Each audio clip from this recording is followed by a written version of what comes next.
Hello hi എല്ലാവർക്കും നമസ്കാരം. എല്ലാവർക്കും ലേണിയുടെ പുതിയ വീഡിയോയിലേക്ക് സ്വാഗതം. എൻ്റെ പേര് ഋതു കൃഷ്ണ. നമ്മൾ ഇന്ന് ഡിസ്കസ് ചെയ്യാൻ പോകുന്നത് LDCയിലെ ഹിസ്റ്ററിയിലെ പ്രീവിയസ് ഇയർ ക്വസ്റ്റ്യൻസ് ആണ്. LDCയിലെ ഹിസ്റ്ററിയിൽ ചോദിച്ചിട്ടുള്ള പ്രീവിയസ് ഇയർ ക്വസ്റ്റ്യൻസ് ആണ് നമ്മൾ ഇന്ന് ഡിസ്കസ് ചെയ്യാൻ പോകുന്നത്. ഓക്കെ, അപ്പൊ നമുക്ക് വീഡിയോയിലേക്ക് കിടക്കാം. ആദ്യത്തെ ചോദ്യം, തിരുവിതാംകൂറിൽ അലോപ്പതി ചികിത്സാ സമ്പ്രദായം ആരംഭിച്ച ഭരണാധികാരി. തിരുവിതാംകൂറിൽ അലോപ്പതി ചികിത്സാ സമ്പ്രദായം ആരംഭിച്ച ഭരണാധികാരി ആരാണ്? ഓപ്ഷൻസ് നോക്കാം നമുക്ക്. Option A Swathi Thirunal, option B Gowri Lakshmi Bai, option C Gowri Parvathi Bai, option D Dharmaraja. തിരുവിതാംകൂറിൽ അലോപ്പതി ചികിത്സാ സമ്പ്രദായം ആരംഭിച്ച ഭരണാധികാരി ആരാണ്? The right answer is option B, Gowri Lakshmi Bai. Rani Gowri Lakshmi Bai. തിരുവിതാംകൂറിൽ അലോപ്പതി ചികിത്സാ സമ്പ്രദായം ആരംഭിച്ച ഭരണാധികാരി ആരാണ്? റാണി ഗൗരി ലക്ഷ്മി ബായി. ഗൗരി ലക്ഷ്മി ബായിനെ കുറിച്ച് പറയുകയാണെങ്കിൽ ആധുനിക തിരുവിതാംകൂറിലെ ആദ്യ വനിതാ ഭരണാധികാരിയാണ് റാണി ഗൗരി ലക്ഷ്മി ബായ്. 1810 ജനനം. ആധുനിക തിരുവിതാംകൂറിലെ ആദ്യ വനിതാ ഭരണാധികാരിയാണ് ആര്? റാണി ഗൗരി ലക്ഷ്മി ബായ്. തിരുവിതാംകൂറിൽ അടിമക്കച്ചവടം നിരോധിച്ച ഭരണാധികാരിയാണ് ആര്? റാണി ഗൗരി ലക്ഷ്മി ബായ്. തിരുവിതാംകൂറിൽ അടിമക്കച്ചവടം നിരോധിച്ച ഭരണാധികാരിയാണ്. തിരുവിതാംകൂറിൽ അടിമക്കച്ചവടം നിരോധിച്ച വർഷം എപ്പോഴാണെന്ന് അറിയാമോ? 1812 ഡിസംബർ 5-ന്. 1812 ഡിസംബർ 5-നാണ് തിരുവിതാംകൂറിൽ അടിമക്കച്ചവടം നിരോധിച്ചത്.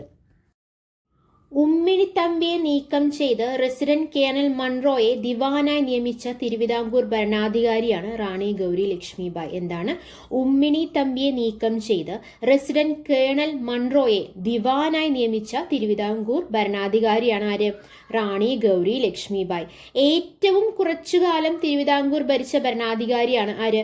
റാണി ഗൗരി ലക്ഷ്മി ബായ്. ഏറ്റവും കുറച്ചുകാലം തിരുവിതാംകൂർ ഭരിച്ച ഭരണാധികാരിയാണ്. അതുപോലെ തന്നെ ആധുനിക തിരുവിതാംകൂറിലെ ആദ്യ ഭരണാധികാരിയും ആര് തന്നെയാണ്? റാണി ഗൗരി ലക്ഷ്മി ബായ് ആണ്. ദേവസ്വം ഭരണം സർക്കാർ ഏറ്റെടുത്ത സമയത്തെ തിരുവിതാംകൂർ ഭരണാധികാരിയാണ് റാണി ഗൗരി ലക്ഷ്മി ബായ്.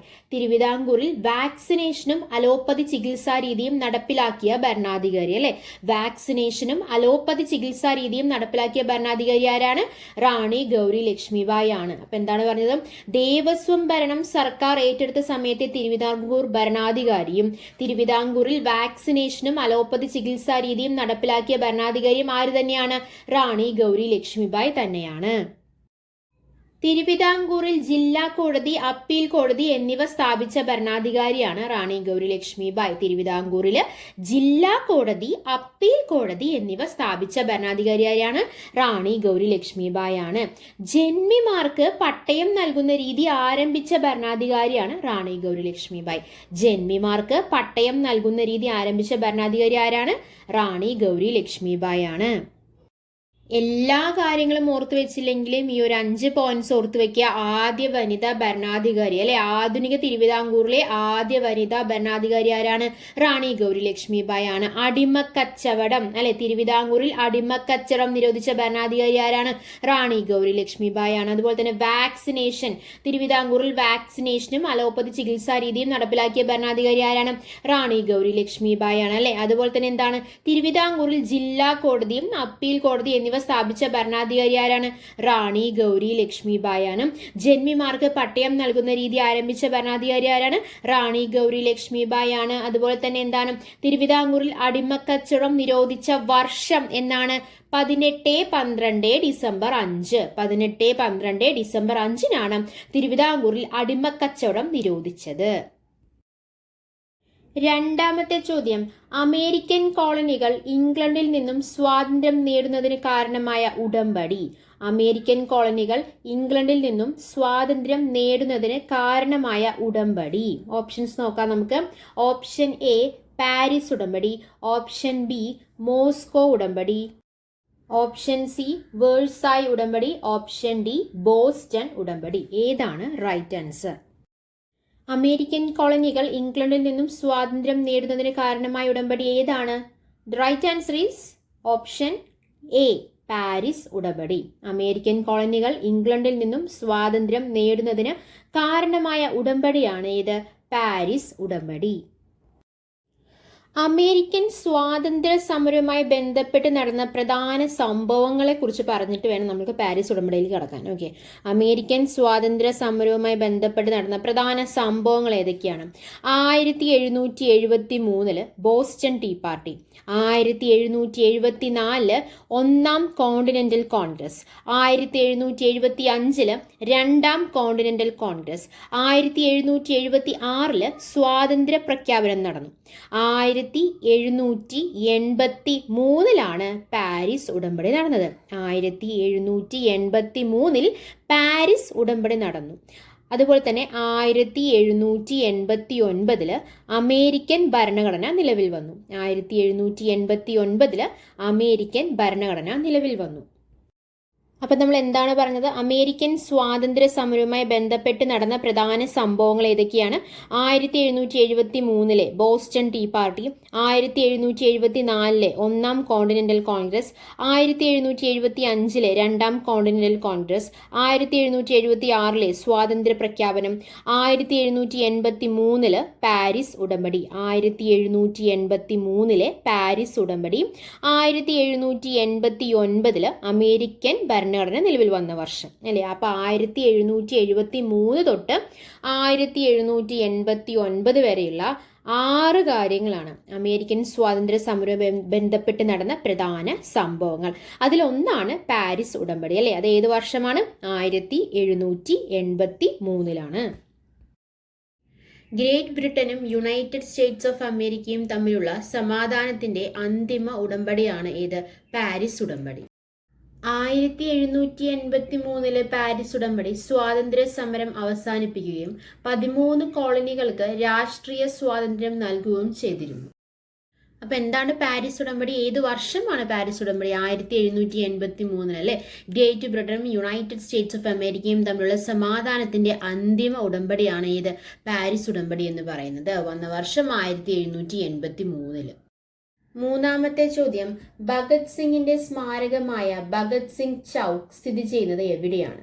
ഭഗത് സിംഗിന്റെ സ്മാരകമായ ഭഗത് സിംഗ് ചൗക്ക് സ്ഥിതി ചെയ്യുന്നത് എവിടെയാണ്? ഓപ്ഷൻസ് നോക്കാം നമുക്ക്. Option A Lahore, option B Amritsar, option C Rawalpindi, option D Gurdaspur. ഏതാണ് റൈറ്റ് ആൻസർ?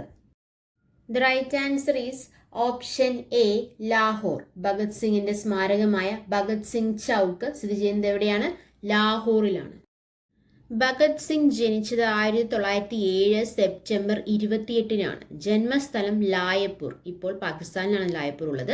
അപ്പം എന്താണ് പറഞ്ഞത്? അദ്ദേഹം ജനിച്ചത് 1907 സെപ്റ്റംബർ 28 ജന്മസ്ഥലം ലായപ്പൂർ ആണ്. പിതാവ് കിഷൻ സിംഗ് സിന്ധു ആണ്. മാതാവ് വിദ്യാവതിയാണ്. മരിച്ചത് 1931 മാർച്ച് 23. ഭഗത് സിംഗിനെ കുറിച്ച് ചോദിച്ചിട്ടുള്ള പ്രീവിയസ് ഇയർ ക്വസ്റ്റ്യൻസ് എന്തൊക്കെയാന്ന് വെച്ച് കഴിഞ്ഞാൽ, രക്തസാക്ഷികളുടെ രാജകുമാരൻ എന്നറിയപ്പെടുന്ന വ്യക്തി ആരാണെന്ന് ചോദിച്ചിട്ടുണ്ട്. അതുപോലെ തന്നെ ഷഹീദ് ഇ അസം എന്ന പേരിൽ അറിയപ്പെടുന്ന വ്യക്തി ആരാന്ന് ചോദിച്ചിട്ടുണ്ട്. എന്താണ്? രക്തസാക്ഷികളുടെ രാജകുമാരൻ എന്നറിയപ്പെടുന്ന വ്യക്തി ആരാണ്? അതുപോലെ തന്നെ ഷഹീദ് ഇ അസം എന്ന പേരിൽ അറിയപ്പെടുന്ന വ്യക്തി ആരാണ്? ഇൻകുലാബ് സിന്ദാബാദ് എന്ന മുദ്രാവാക്യം ആദ്യമായി മുഴക്കിയ വ്യക്തി ആരാണ്? ചോദ്യം പലതാണെങ്കിലും ഉത്തരം 3 തന്നെയാണ്. The right answer is Bhagat Singh. Okay, രക്തസാക്ഷികളുടെ രാജകുമാരൻ, ഷഹീദ് ഇ അസം, അതുപോലെ തന്നെ ഇൻകുലാബ് സിന്ദാബാദ് എന്ന മുദ്രാവാക്യം ആദ്യമായി മുഴക്കിയ വ്യക്തിയും ആര് തന്നെയാണ്? ഭഗത് സിംഗ് തന്നെയാണ്. ഭഗത് സിംഗ് നൗ ജവാൻ ഭാരത് സഭ എന്ന പേരിൽ സംഘടന സ്ഥാപിച്ച വർഷം 1926. ഭഗത് സിംഗ് നൗ ജവാൻ ഭാരത് സഭ എന്ന പേരിൽ സംഘടന സ്ഥാപിച്ച വർഷം എപ്പോഴാണ്? 1926. ലാല ലജ്പത് റായിയുടെ കൊലപാതകത്തിൽ പ്രതിഷേധിച്ച് പോലീസ് അസിസ്റ്റന്റ് സൂപ്രണ്ടായിരുന്ന ജോൺ പി സാൻഡേഴ്സിനെ വധിച്ച വ്യക്തിയാണ് ഭഗത് സിംഗ്. ലാല ലജ്പത് റായിയുടെ കൊലപാതകത്തിൽ പ്രതിഷേധിച്ച് പോലീസ് അസിസ്റ്റന്റ് സൂപ്രണ്ടായിരുന്ന ജോൺ പി സാൻഡേഴ്സിനെ വധിച്ച വ്യക്തി ആരാണ്? ഭഗത് സിംഗ് ആണ്. ഭഗത് സിംഗ് ഹിന്ദുസ്ഥാൻ സോഷ്യലിസ്റ്റ് റിപ്പബ്ലിക് അസോസിയേഷനിലെ അംഗമായിരുന്നു. ഭഗത് സിംഗ് ലാഹോറിൽ ആരംഭിച്ച മാസികയാണ് കോംറേഡ്സ്. ഭഗത് സിംഗ് ലാഹോറിൽ ആരംഭിച്ച മാസികയാണ് കോംറേഡ്സ്. ഭഗത് സിംഗിന്റെ പ്രശസ്തമായ രചന എന്ന് പറയുന്നത് അവർ ചിലപ്പോൾ എന്നെ വധിച്ചേക്കാം, എന്നാൽ ഒരിക്കലും എന്റെ ആശയങ്ങളെ നശിപ്പിക്കാനാകില്ല എന്ന് പറഞ്ഞ ആരാണ്? ഭഗത് സിംഗ് ആണ്. അവർ ചിലപ്പോൾ എന്നെ വധിച്ചേക്കാം, എന്നാൽ ഒരിക്കലും എൻ്റെ ആശയങ്ങളെ നശിപ്പിക്കാനാകില്ല എന്ന് പറഞ്ഞ ആരാണ്? ഭഗത് സിംഗ് ആണ്. ഭഗത് സിംഗ് ഉപയോഗിച്ചിരുന്ന തൂലികാ നാമങ്ങൾ വിദ്രാഹി, ബൽവന്ത്, രഞ്ജിത്ത് എന്തൊക്കെയാണ്? ഭഗത് സിംഗ് ഉപയോഗിച്ചിരുന്ന തൂലികാ നാമങ്ങൾ ഏതൊക്കെയാണ്? വിദ്രാഹി, ബൽവന്ത്, രഞ്ജിത്ത്. ഭഗത് സിംഗ് രചിച്ച പ്രബന്ധം why I am an atheist. Why I am an atheist ആരാണ്? ഭഗത് സിംഗ് രചിച്ച പ്രബന്ധമാണത്. ഭഗത് സിംഗും ബതുകേശ്വർ ദത്തും ചേർന്ന് സെൻട്രൽ ലെജിസ്ലേറ്റീവ് അസംബ്ലിക്ക് നേരെ ബോംബെറിഞ്ഞത് 1929 ഏപ്രിൽ 8-നാണ്. ഭഗത് സിംഗും ബതുകേശ്വർ ദത്തും ചേർന്ന് സെൻട്രൽ ലെജിസ്ലേറ്റീവ് അസംബ്ലിക്ക് നേരെ ബോംബെറിഞ്ഞത് 1929 ഏപ്രിൽ 8-നാണ്. ഭഗത് സിംഗിനെ വധശിക്ഷയ്ക്ക് വിധിച്ചത് ഏത് കേസിലാണെന്ന് അറിയാമോ? ലാഹോർ ഗൂഢാലോചന കേസിലാണ്. ഭഗത് സിംഗിനെ വധശിക്ഷയ്ക്ക് വിധിച്ചത് ഏത് കേസിലാണ്? ലാഹോർ ഗൂഢാലോചന കേസിലാണ്. ഭഗത് സിംഗ്, രാജ്ഗുരു, സുഖ്ദേവ് എന്നിവരെ തൂക്കിലേറ്റിയത് 1931 മാർച്ച് 23-നായിരുന്നു. ഭഗത് സിംഗ്, രാജ്ഗുരു, സുഖ്ദേവ് എന്നിവരെ തൂക്കിലേറ്റിയത് 1931 മാർച്ച് 23-നായിരുന്നു. ഭഗത് സിംഗിനെ തൂക്കിലേറ്റിയ ജയിൽ ലാഹോറാണ്. ഭഗത് സിംഗിനെ തൂക്കിലേറ്റിയ ജയിൽ എവിടെയാണ്? ലാഹോറിലാണ്. ഭഗത് സിംഗ് യുവാക്കൾക്കിടയിലെ ഒരു പുത്തൻ ഉണർവിന്റെ അടയാളമായി മാറി എന്ന് അഭിപ്രായപ്പെട്ട വ്യക്തി സുഭാഷ് ചന്ദ്രബോസ് ആണ്. ഭഗത് സിംഗ് യുവാക്കൾക്കിടയിലെ ഒരു പുത്തൻ ഉണർവിന്റെ അടയാളമായി മാറി എന്ന് അഭിപ്രായപ്പെട്ട വ്യക്തി ആരാണ്? സുഭാഷ് ചന്ദ്രബോസ് ആണ്. ഭഗത് സിംഗിന്റെ സ്മാരകം സ്ഥിതി ചെയ്യുന്നത് എവിടെയാണ്? ലാഹോറിലാണ് അല്ലെ. എന്താ സ്മാരകത്തിന്റെ പേരെന്താണ്? ഭഗത് സിംഗ് ചൗക്ക് എന്നാണ്. 4-മത്തെ ചോദ്യം, നയൻകാര, അയ്യഗാർ എന്നീ ഭരണരീതികൾ പിന്തുടർന്നിരുന്ന സാമ്രാജ്യം ഏതാണ്? നയൻകാര, അയ്യഗാർ എന്നീ ഭരണരീതികൾ പിന്തുടർന്നിരുന്ന സാമ്രാജ്യം ഏതാണ്? ഓപ്ഷൻസ് നോക്കാം നമുക്ക്. ഓപ്ഷൻ എ മറാത്ത സാമ്രാജ്യം, ഓപ്ഷൻ ബി മുഗൾ സാമ്രാജ്യം, ഓപ്ഷൻ സി വിജയനഗര സാമ്രാജ്യം, ഓപ്ഷൻ ഡി ഭാമിനി സാമ്രാജ്യം. ഏതാണ് right answer? The right answer is option C, Vijayanagara സാമ്രാജ്യം. നയൻകാര, അയ്യഗാർ എന്നീ ഭരണരീതികൾ പിന്തുടരുന്ന സാമ്രാജ്യം ഏതാണ്? വിജയനഗര സാമ്രാജ്യം. തെക്കേ ഇന്ത്യയിലെ ഡെക്കാൻ പ്രദേശത്ത് 14, 15, 16 ശതകങ്ങളിലായി നിലനിന്നിരുന്ന ഒരു സാമ്രാജ്യമായിരുന്നു വിജയനഗര സാമ്രാജ്യം. എന്താണ്? തെക്കേ ഇന്ത്യയിലെ ഡെക്കാൻ പ്രദേശത്ത് 14, 15, 16 ശതകങ്ങളിലായി നിലനിന്നിരുന്ന ഒരു സാമ്രാജ്യമായിരുന്നു വിജയനഗര സാമ്രാജ്യം. ഇന്നത്തെ കർണാടകയിലെ ഹംപിയാണ് ആ തലസ്ഥാന നഗരി. നഗരാവശിഷ്ടങ്ങൾ പരന്നുകിടക്കുന്ന ഹംപി ഇന്ന് യുനെസ്കോയുടെ ലോക പൈതൃക കേന്ദ്രങ്ങളിൽ ഒന്നാണ്. 1336 ഹരിഹരൻ ഒന്നാമൻ സ്ഥാപിച്ച വിജയനഗര സാമ്രാജ്യം 1485 വരെ സംഗമ വംശവും 1486 മുതൽ 1504 വരെ സാലുവ വംശവും 1505 മുതൽ 1542 വരെ തുളുവ വംശവും 1542 മുതൽ 1649 വരെ അരവിഡ് വംശവുമാണ് ഭരിച്ചിരുന്നത്. 1565 തളിക്കോട്ട യുദ്ധത്തിൽ ഡെക്കാൻ സുൽത്താനേറ്റുകളുടെ സംഘടിത സൈന്യം വിജയനഗര സാമ്രാജ്യത്തെ നിശേഷം പരാജയപ്പെടുത്തുകയാണുണ്ടായത്. അതോടെ വിജയനഗര സാമ്രാജ്യത്തിന്റെ ശക്തി ക്ഷയിച്ചു വന്നു. 5-മത്തെ ചോദ്യം, ജാതി വ്യവസ്ഥയ്ക്കും തൊട്ടുകൂട്ടായ്മയ്ക്കും എതിരെ പരാമർശമുള്ള ആദ്യ മലയാള കൃതി ഏതാണ്? ജാതി വ്യവസ്ഥയ്ക്കും തൊട്ടുകൂടായ്മയ്ക്കും എതിരെ പരാമർശമുള്ള ആദ്യ മലയാള കൃതി ഏതാണ്? ഓപ്ഷൻസ് നോക്കാം നമുക്ക്. ഓപ്ഷൻ എ ജാതി ലക്ഷണം, ഓപ്ഷൻ ബി ജാതി കുമ്മി, ഓപ്ഷൻ സി ഈശ്വര വിചാരം, ഓപ്ഷൻ ഡി ജാതി മീമാംസ. ജാതി വ്യവസ്ഥയ്ക്കും തൊട്ടുകൂടായ്മയ്ക്കും എതിരെ പരാമർശമുള്ള ആദ്യ മലയാള കൃതി ഏതാണ്? The right answer is option B, ജാതി കുമ്മി. ജാതി വ്യവസ്ഥയ്ക്കും തൊട്ടുകൂടായ്മയ്ക്കും എതിരെ പരാമർശമുള്ള ആദ്യ മലയാള കൃതി ഏതാണ്? ജാതി കുമ്മിയാണ്. അധസ്ഥിത സമുദായങ്ങളെ ഒന്നിപ്പിക്കുക എന്ന ലക്ഷ്യത്തോടെ പണ്ഡിറ്റ് കറുപ്പൻ രചിച്ച ഒരു കാവ്യശില്പമാണ് ജാതിക്കുമ്മി. 1905 ജാതിക്കുമ്മി രചിക്കപ്പെട്ടതെങ്കിലും ആദ്യമായി അച്ചടിച്ചത് 1912. ജാതി വ്യത്യാസത്തിന്റെ അർത്ഥശൂന്യതയെ വ്യക്തമാക്കുന്ന സൃഷ്ടിയായി ഇത് വിലയിരുത്തപ്പെടുന്നു. ആശാന്റെ ദുരവസ്ഥ പുറത്തു വരുന്നതിന് ഒരു ദശാബ്ദം മുൻപ് പ്രസിദ്ധപ്പെടുത്തിയ കൃതിയാണ് ഏത്? ജാതിക്കുമ്മി. അമ്മാനക്കുമ്മി എന്ന നാടൻ ശിലിൽ 141 പാട്ടുകളാണ് ജാതി കുമ്മിയിലുള്ളത്. അതീവ ലളിതമായ ഭാഷയിൽ കുമ്മിപ്പാട്ടിന്റെ തനി ഗ്രാമീണ ഈണത്തിലും താളത്തിലുമാണ് രചന നിർവഹിച്ചത്. ആദിശങ്കരന്റെ അനുഭവത്തെ പരാമർശിച്ചാണ് ജാതി കുമ്മി ആരംഭിക്കുന്നത്. ശിവനെ തൊഴാൻ പോകുന്ന ശങ്കരാചാര്യർക്ക് പറയ സമുദായത്തിൽപ്പെട്ട 2 പേർ മാർഗതടസ്സം ഉണ്ടാക്കുന്നു. തുടർന്നുള്ള സംഭാഷണത്തിലൂടെയാണ് ജാതിക്കുമ്മിയുടെ പ്രമേയം അനാവരണം ചെയ്യുന്നത്. തീണ്ടലും തൊടിയിലും പറിച്ചെറിഞ്ഞെങ്കിലും മാത്രമേ സമൂഹത്തിന് പുരോഗതി ഉണ്ടാകൂ എന്ന ഉപദേശം നൽകിയാണ് കൃതി അവസാനിക്കുന്നത്. എന്താണ്? തീണ്ടലും തൊടിയിലും പറിച്ചെറിഞ്ഞെങ്കിൽ മാത്രമേ സമൂഹത്തിന് പുരോഗതി ഉണ്ടാകൂ എന്ന ഉപദേശം നൽകിയാണ് കൃതി അവസാനിക്കുന്നത്. നമ്മൾ പറഞ്ഞല്ലേ, പണ്ഡിറ്റ് കറുപ്പനാണ് ഏത് രചിച്ചത്? ജാതി കുമ്മി രചിച്ചത് അല്ലെ. സാഹിത്യത്തിലൂടെ രാഷ്ട്രീയ വിമർശനം നടത്തിയിരുന്ന സാമൂഹിക പരിഷ്കർത്താവായിരുന്നു ആര്? പണ്ഡിറ്റ് കറുപ്പൻ. KP കറുപ്പന്റെ പൂർണ്ണനാമം കണ്ടത്തുപറമ്പിൽ പപ്പു കറുപ്പൻ എന്നാണ്. എന്താണ് KP കറുപ്പൻ എന്ന് പറഞ്ഞു കഴിഞ്ഞാൽ? കണ്ടത്തുപറമ്പിൽ പപ്പു കറുപ്പൻ എന്നാണ്. അരയ സമുദായത്തിൽ ജനിച്ച നവോത്ഥാന നായകനാണ് KP കറുപ്പൻ. കേരള ലിംഗൻ എന്ന അപരനാമത്തിൽ അറിയപ്പെടുന്ന നവോത്ഥാന നായകനാണ് പണ്ഡിറ്റ് കറുപ്പൻ. ഓക്കെ, എങ്ങനെയാണ് അറിയപ്പെടുന്നത്? Kerala Lincoln. Pandit Karuppan Cochin legislative അസംബ്ലിയിൽ അംഗമായ വർഷം ശ്രദ്ധിക്കുക, 1925. പണ്ഡിറ്റ് കറുപ്പൻ കൊച്ചിൻ ലെജിസ്ലേറ്റീവ് അസംബ്ലിയിൽ അംഗമായ വർഷം എപ്പോഴാണ്? 1925.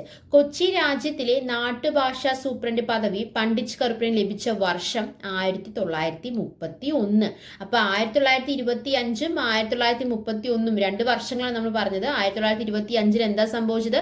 പണ്ഡിറ്റ് കറുപ്പൻ കൊച്ചിൻ ലെജിസ്ലേറ്റീവ് അസംബ്ലിയിൽ അംഗമായി. അതുപോലെ തന്നെ 1931 എന്താ സംഭവിച്ചത്? കൊച്ചി രാജ്യത്തിലെ നാട്ടുഭാഷാ സൂപ്രണ്ട് പദവി പണ്ഡിറ്റ് കറുപ്പന് ലഭിച്ച വർഷമാണ് 1931.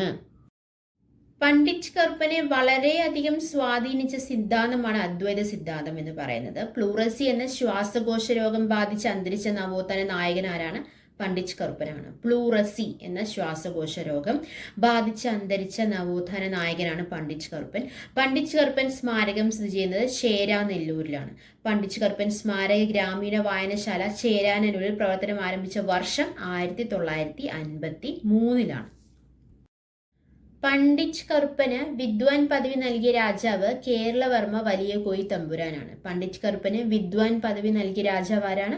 കേരളവർമ്മ വലിയ കോയി തമ്പുരാനാണ്. പണ്ഡിറ്റ് കറുപ്പന് കവി തിലകപ്പട്ടം, സാഹിത്യ നിപുണൻ എന്നീ പദവികൾ നൽകിയ രാജാവ് കൊച്ചി മഹാരാജാവാണ്. പണ്ഡിറ്റ് കറുപ്പന് കവി തിലകപ്പട്ടം, സാഹിത്യ നിപുണൻ എന്ന പദവികൾ നൽകിയ രാജാവ് ആരാണ്? കൊച്ചി മഹാരാജാവാണ്. അപ്പൊ നമ്മൾ എന്താണ് പറഞ്ഞത്? ജാതി വ്യവസ്ഥയ്ക്കും തൊട്ടുകൂടായ്മയ്ക്കും എതിരെ പരാമർശമുള്ള ആദ്യ മലയാള കൃതിയാണ് ജാതി കുമ്മി. രചിച്ചതാരാണ്? പണ്ഡിറ്റ് KP കറുപ്പനാണ്.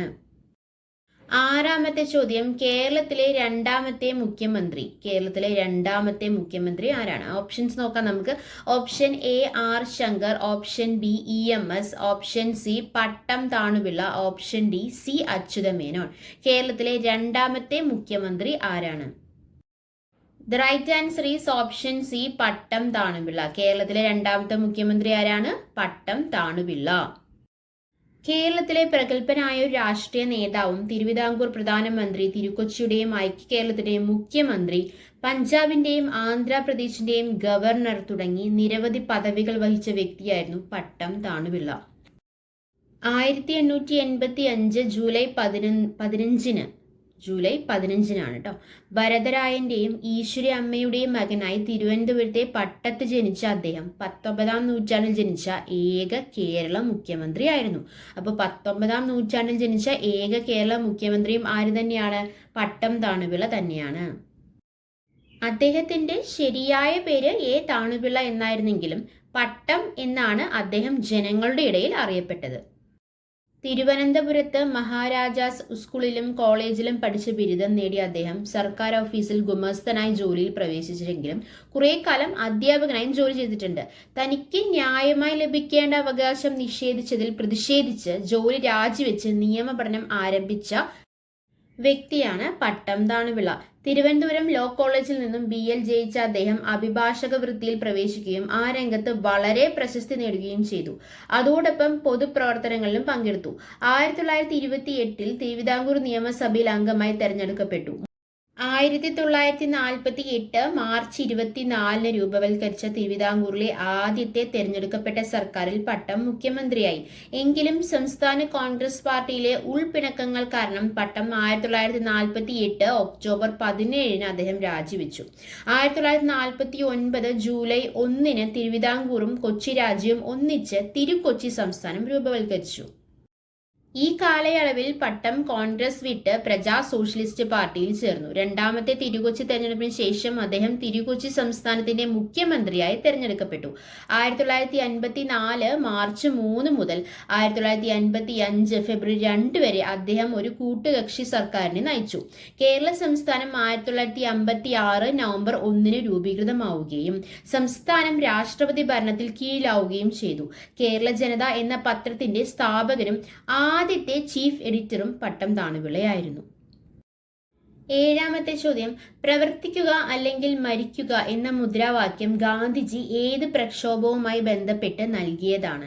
പ്രവർത്തിക്കുക അല്ലെങ്കിൽ മരിക്കുക എന്ന മുദ്രാവാക്യം ഗാന്ധിജി ഏത് പ്രക്ഷോഭവുമായി ബന്ധപ്പെട്ട് നൽകിയതാണ്? ഓപ്ഷൻസ് നോക്കാം നമുക്ക്. ഓപ്ഷൻ എ ഉപ്പു സത്യാഗ്രഹം, ഓപ്ഷൻ ബി ഖിലാഫത്ത് പ്രസ്ഥാനം, ഓപ്ഷൻ സി ക്വിറ്റ് ഇന്ത്യ പ്രസ്ഥാനം, ഓപ്ഷൻ ഡി നിസ്സഹരണ പ്രസ്ഥാനം. ഏതാണ് right answer? The right answer is option C, quit India പ്രസ്ഥാനം. പ്രവർത്തിക്കുക അല്ലെങ്കിൽ മരിക്കുക എന്ന മുദ്രാവാക്യം ഗാന്ധിജി ക്വിറ്റ് ഇന്ത്യ പ്രക്ഷോഭവുമായി ബന്ധപ്പെട്ട് നൽകിയതാണ്. ക്രിപ്സ് മിഷന്റെ പരാജയത്തെ തുടർന്നാണ് ക്വിറ്റ് ഇന്ത്യ പ്രമേയം പാസ്സാക്കപ്പെട്ടത്. ക്വിറ്റ് ഇന്ത്യ സമരം നടന്നത് 1942 1942 തന്നെയായിരുന്നു ക്രിപ്സ് മിഷൻ. രണ്ടാം ലോക മഹായുദ്ധത്തിൽ ഇന്ത്യയുടെ പിന്തുണ നേടാൻ ബ്രിട്ടീഷ് ഭരണകൂടം നിയോഗിച്ച കമ്മിറ്റിയാണ് ക്രിപ്സ് മിഷൻ. അപ്പൊ ക്രിപ്സ് മിഷന്റെ പരാജയത്തെ തുടർന്നാണ് ക്വിറ്റ് ഇന്ത്യ പ്രമേയം പാസ്സാക്കപ്പെട്ടത്. ക്വിറ്റ് ഇന്ത്യ പ്രക്ഷോഭം ആരംഭിച്ച വർഷം 1942 ക്വിറ്റ് ഇന്ത്യ പ്രക്ഷോഭം ആരംഭിച്ച വർഷം എപ്പോഴാണ്? 1942 ക്വിറ്റ് ഇന്ത്യ സമരത്തെ വൈസ്രോയി ലിൻ ലിത്ത് ഗോ ആയിരുന്നു ക്വിറ്റ് ഇന്ത്യ സമയത്തെ വൈസ്രോയി. ബോംബെയിൽ ചേർന്ന INCയുടെ സ്പെഷ്യൽ സമ്മേളനത്തിൽ ക്വിറ്റ് ഇന്ത്യ പ്രമേയം പാസാക്കി. 1942 ഓഗസ്റ്റ് 8 ക്വിറ്റ് ഇന്ത്യ പ്രമേയം പാസാക്കിയത്. ക്വിറ്റ് ഇന്ത്യ പ്രമേയം അവതരിപ്പിച്ചത് ജവഹർലാൽ നെഹ്റു ആണ്. ക്വിറ്റ് ഇന്ത്യ എന്ന വാക്ക് ആദ്യമായി ഉപയോഗിച്ച വ്യക്തി യൂസഫ് മെഹർ അലിയാണ്. ക്വിറ്റ് ഇന്ത്യ എന്ന വാക്ക് ആദ്യമായി ഉപയോഗിച്ച വ്യക്തി ആരാണ്? യൂസഫ് മെഹർ അലിയാണ്. ചരിത്ര പ്രസിദ്ധമായ ക്വിറ്റ് ഇന്ത്യ പ്രമേയത്തിലൂടെ ബ്രിട്ടീഷുകാർ ഇന്ത്യ വിട്ടു പോകണമെന്നും അധികാരം കൈമാറണമെന്നും കോൺഗ്രസ് ആവശ്യപ്പെടുകയാണ് ഉണ്ടായത്. ക്വിറ്റ് ഇന്ത്യ ദിനമായി ആചരിക്കുന്നത് ഓഗസ്റ്റ് 9 ക്വിറ്റ് ഇന്ത്യ ദിനമായി ആചരിക്കുന്നത് എപ്പോഴാണ്? ഓഗസ്റ്റ് 9 ഗാന്ധിജി തന്റെ ക്വിറ്റ് ഇന്ത്യ എന്ന ആശയം പ്രചരിപ്പിച്ച പത്രം ഹരിജൻ പത്രമാണ്. ഗാന്ധിജി തന്റെ ക്വിറ്റ് ഇന്ത്യ എന്ന ആശയം പ്രചരിപ്പിച്ച പത്രം ഏതാണ്? ഹരിജൻ പത്രമാണ്.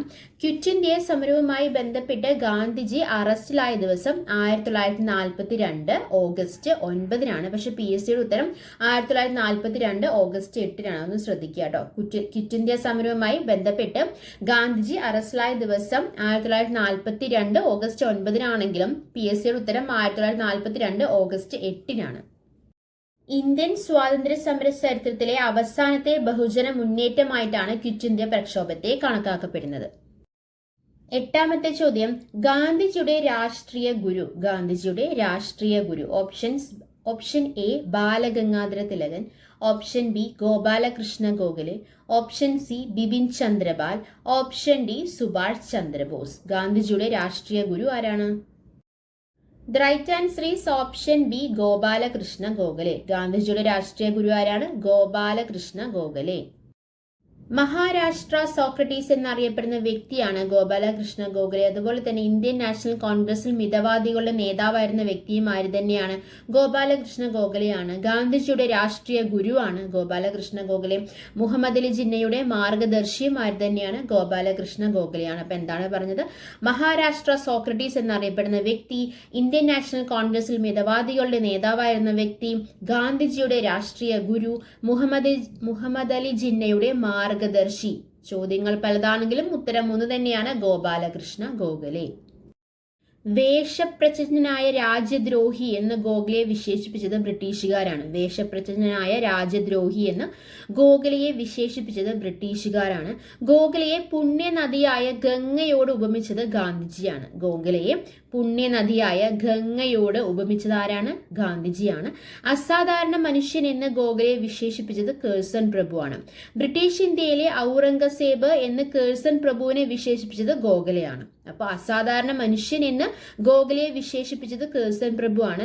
ബ്രിട്ടീഷ് ഇന്ത്യയിലെ ഔറംഗസേബ് എന്ന് കേഴ്സൺ പ്രഭുവിനെ വിശേഷിപ്പിച്ചത് ആരാണ്? ഗോഖലെയാണ്.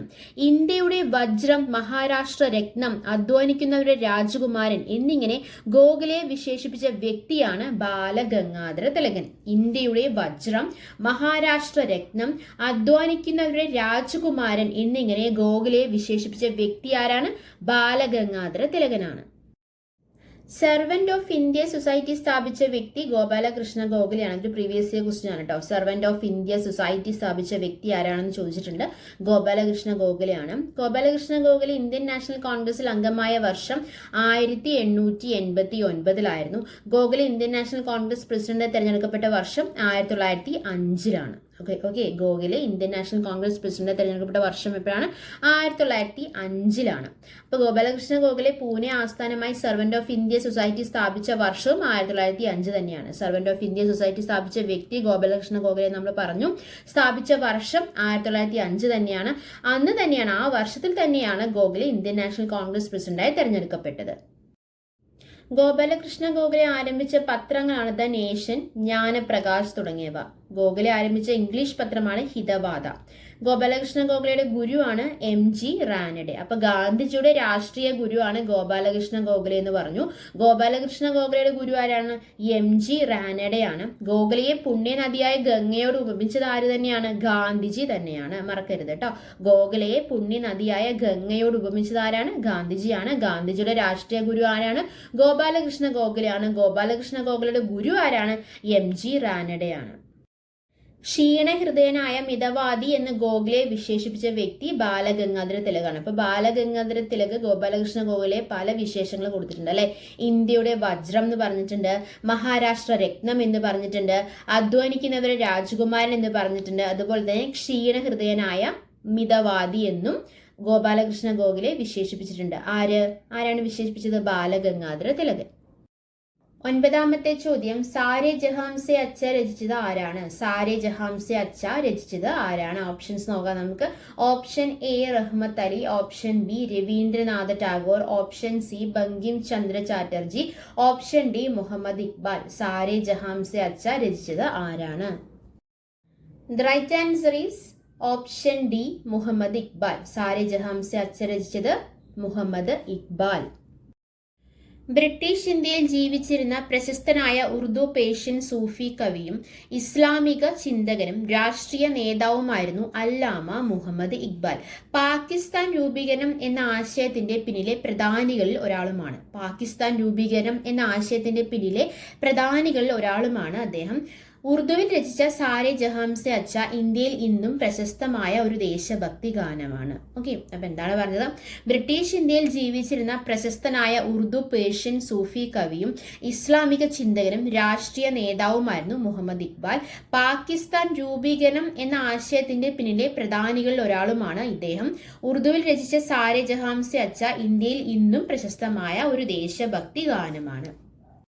അവസാനത്തെ ചോദ്യം, 1922 ചൗരി ചൗര സംഭവത്തെ തുടർന്ന് പിൻവലിച്ച ദേശീയ പ്രക്ഷോഭം. 1922 ചൗരി ചൗര സംഭവത്തെ തുടർന്ന് പിൻവലിച്ച ദേശീയ പ്രക്ഷോഭം. ഓപ്ഷൻസ് നോക്കാം നമുക്ക്. ഓപ്ഷൻ A നിസ്സഹരണ പ്രസ്ഥാനം, ഓപ്ഷൻ B സിവിൽ നിയമലംഘന പ്രസ്ഥാനം, ഓപ്ഷൻ C ഖിലാഫത്ത് പ്രസ്ഥാനം, ഓപ്ഷൻ D ക്വിറ്റ് ഇന്ത്യ പ്രസ്ഥാനം. 1922 ചൗരി ചൗര സംഭവത്തെ തുടർന്ന് പിൻവലിച്ച ദേശീയ പ്രക്ഷോഭം ഏതാണ്?